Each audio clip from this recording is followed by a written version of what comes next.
नमस्कार। मैं आपके साथ आज महेंद्र श्रीवास्तव, और आज हमारी सीधी बात होगी। अक्सर हम सीधी बातें करते हैं और नेताओं से तो जानबूझकर हम सीधी बात इसलिए करते हैं, और विपक्ष के नेता आज हमारे साथ हैं, इनसे सीधी बात करेंगे। क्योंकि सरकार में होते तो टेढ़ी बात करते हैं, मगर ये विपक्ष में है तो मंगेश भाई आपसे सीधी बात करें तो कैसा रहेगा? क्योंकि आप सरकार में नहीं हो ना, इसलिए नहीं, आप चाहे सरकार में होते तो आपसे टेढ़ा सवाल पूछते हैं, विपक्ष में हो तो सीधी सीधी बात सीधी भी बात कर सकते हैं, तीखी भी बात कर सकते हैं, हम सब बात के लिए तैयार हैं। इस बार चुनाव होंगे नवंबर में जी, कोई ऐसे मुद्दे हैं प्रदेश सरकार के खिलाफ जो आपने समय समय पर उठाए हैं उनको? मैं भी अनेकों मुद्दे हैं। प्रदेश सरकार तो पूरी तरीके से विफल हो चुकी है, तो मुझे लगता है कि ऐसा कोई क्षेत्र नहीं है जिसमें उनकी विफलता के मुद्दे नहीं हों। पर हमने आज प्रेस कॉन्फ्रेंस भी करी और उसमें हमने हमारी तरफ से जो जो उनकी विफलताएं हैं और जो मनासा विधानसभा क्षेत्र में जो अनियमितताएं चल रही हैं, उन सारी बातों को हमने आज उजागर किया है। सफलता का पैमाना क्या है? सफलता मतलब सरकार असफल है, आप कह रहे हैं। ये पैमाना हाँ। जनता है। हाँ। और जनता की जो आवाज़ है, प्रजातंत्र में सबसे महत्वपूर्ण जनता की आवाज़ होती है, और जनता की जो आवाज़ है वो हर गली, हर मोहल्ले, हर गांव, हर शहर में और पूरे प्रदेश में एक ही आवाज़ है कि इस तरह की सरकार विफल हो चुकी है और इसे बदलना है, और जनता नवंबर 23 का इंतजार कर रही है। वर्तमान में जिस तरीके से विधायक काम कर रहे हैं, उनका स्टाइल, वर्किंग स्टाइल काम करने का है, आपको कैसा लग रहा है? देखिए साहब, ये अपना अपना स्टाइल होता है, और स्टाइल आपका और मेरा या किसी का भी होना इतना मुख्य जब हो जाता है जब आप किसी जनप्रतिनिधि के रूप में किसी पद पर बैठते हैं, तब हम आचार संहिता में आ जाते हैं। आप और हम बैठ के आज भी बात कर रहे हैं, कल भी करेंगे। आप जब मेरा इंटरव्यू ले रहे हैं मुझे बात करने के लिए, आपको सीधी सीधी आपकी जो दो टूक बात है, पॉइंट टू पॉइंट बात करना आवश्यक होगी। वैसे हम सब तरह की बातें कर सकते हैं, तो ये तब जरूरी हो जाता है लाइफ स्टाइल या आपका स्टाइल, जब आप जनप्रतिनिधि होते हैं तो जनता आपको देख रही होती है, जनता को आपसे उम्मीदें होती हैं, आपको जनता की उम्मीदों पर खरा उतरने के लिए तपस्या करनी पड़ती है। और वो तपस्या ये होती है कि जनता ये कहे कि हमारा जनप्रतिनिधि हमारे मन माफिक है, हमारे विचारों के ऊपर चलते हुए हमारी बात को सुनता है, समझता है और क्रियान्वित करता है। अभी मैं उनके साथ विकास यात्रा में लगातार कवरेज कर रहा था। उनका भाषण जो था कि जल के साथ छल हुआ, गांधी सागर का पानी बहुत पहले मनासा विधानसभा क्षेत्र को मिलना था, क्योंकि बहुत त्याग लोगों ने किया, लोग बहुत वहां से प्रभावित हुए, तो काम उन्होंने करके दिखा दिया। 52 साल अपन सरकार में थे। मैं तो कहूँगा कि ये छल तो विधायक जी जनता के साथ कर रहे हैं, झूठ बोलकर। सबसे पहले जब आदरणीय मीनाक्षी नटराजन जी यहाँ सांसद रही, उनने, मनमोहन सिंह जी देश के प्रधानमंत्री थे, 810 करोड़ की योजना वो लेके आई और उसको बजट में स्वीकृति कराई, और वो 810 करोड़ की योजना इम्प्लीमेंटेशन के लिए रखी थी जब तक चुनाव आ गए। और अगला जो सांसद बने वो दुर्भाग्य से भाजपा के सांसद रहे, और सरकार भी केंद्र में कांग्रेस की नहीं थी। अब इस योजना का इम्प्लीमेंटेशन जो किया गया था, जैसे ही जो अनुबंध राजस्थान और मध्य प्रदेश सरकार का जो था उसके खत्म होते से हमने गांधी सागर के पानी को पेयजल के लिए आदरणीय मीनाक्षी नटराजन जी यहाँ पर 229 गांवों की योजना थी, जिसमें नीमच और मनासा दोनों विधानसभा के गांव आ रहे थे। इस योजना का इम्प्लीमेंटेशन जो 5 सालों में, जिसकी पैरवी हमारे यहाँ के भाजपा के सांसद सुधीर जी गुप्ता ने नहीं करी, और उसका दुष्परिणाम ये हुआ, और वो पैरवी ये थी कि इस पूरी योजना में 10%, उस समय में 10% राज्यांश देना था। जो सरकार उस समय राज्य में होती थी, स्टेट गवर्नमेंट, ये केंद्र की योजना थी और आज भी केंद्र की योजना है, और स्टेट गवर्नमेंट को 10% देना था, पर वो 10% राज्य सरकार ने कभी भी आवंटित नहीं किया। और वो 5 साल वो पूरे उसमें हमारे सांसद महोदय ने कोई पैरवी नहीं करी, और उसका दुष्परिणाम ये हुआ कि 5 साल में न तो वो योजना आगे बढ़ी, बल्कि वो योजना 5 साल भर बाद वो 1680 करोड़ की योजना हो गई। महंगाई को देखते हुए उसमें, उस योजना में पेयजल और सिंचाई के लिए स्प्रिंकल्स जो लगते हैं वो किसानों को दिए जाने थे, और उसके माध्यम से सिंचाई होना थी। ये योजना का प्राक्कलन था। अब ये योजना जब 1680 करोड़ की हो जाती है और सरकार में भाग्य से कमलनाथ जी जैसा मुख्यमंत्री यहाँ पर मध्य प्रदेश सरकार में बैठे और उन्होंने उनके पहले बजट में उन्होंने इस स्वीकृति को दिया जो राज्यांश उनको देना चाहिए था। जब तक वो राज्यांश 26% हो गया था, 26% राज्यांश की भी स्वीकृति उन्होंने देते हुए ये योजना तब जाके लागू हुई है। इसमें हमारे यहाँ के विधायक जी को तब तक कुछ भी नहीं मालूम था कि ये योजना कहाँ से चल रही है, क्या हो रही है, और उन्होंने एक पत्र भी इस योजना के लिए लिखा हो तो मैं आपको कह सकता हूँ कि वो उसका रिकॉर्ड प्रस्तुत करें। ये योजना 26% राज्यांश जब कमलनाथ सरकार में जमा हुआ तब ये चालू हुई है। इसका श्रेय भी सीधा सीधा राज्य सरकार को और कमलनाथ जी को जाता है।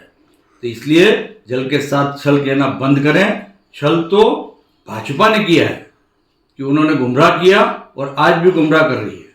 और ये योजना जो 810 करोड़ में पूरी हो सकती थी वो 1680 करोड़ में पहुंच गई, और उसके बावजूद भी आज इम्प्लीमेंटेशन में कितनी धांधलियां हो रही है इसकी जानकारी आप लोग निकालें।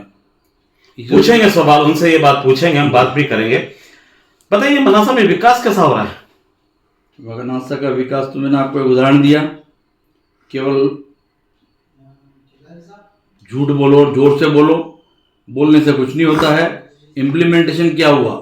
केवल मनरेगा के कामों का जो आदरणीय मनमोहन सिंह जी ने एक योजना दी थी कि हर घर में काम मिले, हर घर में रोजगार मिले, मजदूरों को रोजगार मिले, उसका उद्घाटन आप करते फिर रहे हो। वो तो शासकीय योजना है। आपने यहाँ पर इस क्षेत्र को अलग से लाके क्या दिया? स्टेडियम दे रहे हैं। स्टेडियम का आज तक काम पूरा नहीं हुआ। स्विमिंग पूल के 2-2 बार उद्घाटन होने के बाद काम चल रहा है, शायद कोई खुदाई वदाई हो रही है, काम चल रहा है। हम तो प्रभु से कामना करते हैं कि जल्दी से जल्दी पूरा हो और मनासा को सौगात मिले। हम हर सकारात्मक काम में सरकार कोई भी हो, विधायक कोई भी हो, हम उनका साथ देने को तैयार है, बशर्ते कि वो जनता के साथ छलावा नहीं करें और केवल खोखली बातें कर कर गुमराह नहीं करें। जनता का समर्थन तो बहुत मिल रहा है विधायक को, आपको नजर आ रहा है? विकास यात्रा में नजर आ गया हमको, है ना समर्थन? तो खूब नजर आया था। समर्थन है ना? खूब वीडियोस आपने भी जारी करे हैं, हमने भी देखे हैं और जनता ने भी देखे हैं। हाँ, कई विरोध नहीं था। क्या क्या विकास हुआ, उसका क्या क्या विरोध हुआ? कहाँ विरोध हुआ? ये मैंने तो नहीं देखा, आपने देखा है? आप जरूर विकास यात्रा में घूमे हैं, पर विकास यात्रा नहीं रही है, ये भाजपा की निकास यात्रा है, ये भाजपा की विदाई यात्रा है। मंगेश भाई 2023 में तैयारी अपनी? निश्चित रूप से तैयारी है। अगर पार्टी मौका देती है तो दमखम से लड़ेंगे और कांग्रेस की ये सीट निकाल कर देंगे और प्रदेश में कमलनाथ जी की सरकार बनाएंगे। पर नरेंद्र जी भी कहीं प्रयास कर रहे हैं, आपको क्या लग रहा है उनको टिकट मिलेगा क्या? हर व्यक्ति को प्रयास करने का हक है, हर व्यक्ति को प्रयास करना चाहिए और हमारे वरिष्ठ नेता हैं और उनको प्रयास करना चाहिए, करते हैं, कर रहे हैं। अगर टिकट मिल गया तो जो भी टिकट लेके आएगा पंजे का, उसका सब साथ देंगे, सब देते ही आ रहे हैं, हमेशा देंगे। आपके ग्रुप के लोग तो खुलेआम विरोध कर रहे हैं, फेसबुक पे देखें, पोस्ट उठा के देखें, बाहर ही नहीं चलेगा, नहीं चलेगा, आप करें उनका साथ दें? नहीं, देखिए ग्रुप कांग्रेस में कभी नहीं है। लोग अपनी अपनी भावना प्रेषित करते हैं और उनकी भावनाएं उनकी जगह सही हैं और वो अगर कुछ कह रहे हैं तो ये उनका व्यक्तिगत भावनाएं भी हैं और अगर उनकी भावनाओं के आधार पर काम होता है तो कोई गलत भी नहीं है। कमलनाथ जी से कहते नहीं कि इस बार युवा को टिकट दो, सब बुजुर्गों को तो थोड़ा सा सेवा करे पार्टी। लेकिन कमलनाथ जी एक ऐसे अनुभवी और ऐसे नेता हैं जिन्होंने न केवल प्रदेश का बल्कि राष्ट्र का नेतृत्व भी किया है। उन्हें सारी चीज़ें ग्राउंड लेवल की रिपोर्ट सब मालूम है। उन्हें ये भी मालूम है कि युवाओं को कितने अवसर मिलना चाहिए, क्या कब कहाँ क्या होना चाहिए। तो कमलनाथ जी से बहुत कुछ कहने की ज़रूरत नहीं है, उनके पास सारी चीज़ें रिकॉर्ड में रहती हैं। पर मंगेश भाई आप लंबे समय से प्रयास कर रहे हैं, फील्ड में घूमते हैं, इतने सारे प्रोग्राम आप अटेंड करते हैं, आपको तो मौका मिलना चाहिए ना? मैं तो ये इस चीज़ को सार्थक इसलिए भी मानता हूँ कि इतने लंबे समय से काम करने का परिणाम ये हुआ कि एक तो मुझे क्षेत्र की पूरी जानकारियाँ हुई, दूसरा क्षेत्र के बारे में जैसा कि आपने कहा कि लोग अपेक्षा भी करते हैं और स्नेह भी करते हैं, तो ये कारण वही है। मैं तो ये मानता हूँ कि जब तक आप क्षेत्र के लोगों से आपका जुड़ाव नहीं हो तो आपको दावेदारी भी नहीं करना चाहिए किसी भी प्रकार से। कहीं पर भी आप अपने आप को योग्य तब माने जब आप वहीं के हों, आप क्षेत्र के में रहने वाले हों, तो आप क्षेत्र के बारे में अधिक सोचेंगे। निश्चित है सबसे पहले आदमी को अपने जहाँ वो रहता है उसकी सबसे पहले वो चिंता करता है। और उसके बाद में वो जिले के बाद में प्रदेश की चिंता करता है। कमलनाथ जी को बताया सब चीजें आपने, लोग लोकल की बात कर रहे हैं इस बार। ये सब जानकारी वो भी रखते हैं, उनको है? वो भी राजनीति करते रहे हैं, उनको सारी जानकारियां हैं। चुनाव इस बार विधानसभा तो मंगेश भाई लड़ रहे हैं। निश्चित रूप से पूरे प्रयास हैं, और अगर पार्टी टिकट देती है तो हम पार्टी के एक निष्ठावान सिपाही की तरह चुनाव लड़ेंगे, दमखम से लड़ेंगे और चुनाव जीत के कांग्रेस की सरकार बनाएंगे प्रदेश में। पर आपके सामने एक बहुत बड़े पावरफुल व्यक्ति से मुकाबला होगा, श्री माधव मारू से। लेकिन मुकाबला कर पाएंगे? प्रतिद्वंदी मुकाबला कर पाएंगे? हमेशा प्रतिद्वंदी हमेशा पावरफुल मान के ही चलना चाहिए। अगर कोई अपने प्रतिद्वंदी को कमजोर आंकता है तो वो पहली गलती है उसकी। बताते हैं 3,500 करोड़ के विकास कार्य विधानसभा में उन्होंने किए हैं, बड़े बड़े काम उन्होंने किए। बताते हैं आपको दिखे नहीं, वो तो आप मैं आपसे पूछ रहा हूँ। नहीं, दिखते नहीं है वो सवाल करने का अधिकार मेरा है सर। हाँ। मैं आपसे पूछ नहीं, मैं भी सवाल नहीं कर रहा हूँ, मैं खुद कह रहा हूँ कि बताते हैं, वो दिखते नहीं है ना। मेरा कहना है, आपसे प्रश्न तो अपनी जगह है, आपको दिखते हो तो टीआरपी पे बहुत अच्छी पोजीशन पे, टीआरपी पे बहुत अच्छी पोजीशन पे। ये सारी चीजें आंकड़े आपके पास होंगे, हम फील्ड में घूमते हैं ना साहब, कुछ आंकड़े अलग हैं। हम फील्ड में घूमते हैं ना साहब। नहीं, आप फील्ड में निश्चित घूमते हैं, तो मुझे लगता है कि आपके आंकड़ों की कमजोरी है। आंकड़े सही प्रस्तुत करें आप, और सही ढंग से उसका आकलन करें। आंकड़े कभी गलत नहीं होते। चलिए, नवंबर आ रहा 23 जी, चुनाव होंगे विधानसभा के। जी, मंगेश भाई कांग्रेस से उम्मीदवार बिल्कुल प्रयासरत है जी। नरेंद्र जी आ गए तो कोई भी आएगा, कांग्रेस का जो होगा वो चुनाव लड़ेगा। अपन कहाँ साथ में खड़े रहेंगे? चुनाव कांग्रेस के साथ है, कांग्रेस पार्टी में है। क्या बात कर रहे हो साहब? फिर आपको अवसर कब मिलेगा? आपने मुझे कोई अन्य पार्टी में देखा नहीं, फिर आपको अवसर कब मिलेगा साहब? मेहनत तो आपकी है। अवसर की तो हम निश्चित रूप से प्रयास कर रहे हैं ना। अवसर जब पार्टी देगी, निश्चित रूप से उस अवसर का लाभ लेंगे। Thank you sir. धन्यवाद। Thank you sir. धन्यवाद। ये सीधी बात थी। आज मेरे साथ मंगेश संगई थे। बात सीधी थी, उलट पुलट कर जवाब आपने दिए।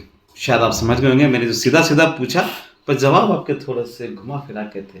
वक्त आ रहा है, नवंबर में बात करेंगे आपसे। नहीं, कोई टिकट को लेकर आ रहा है। बहुत स्पष्टता से बात करी है आपकी, और नवंबर में चुनाव निश्चित आ रहे हैं। हाँ, चुनाव में भी आप भी यही हो, हम भी यही हैं, सब यही हैं। थैंक यू, धन्यवाद।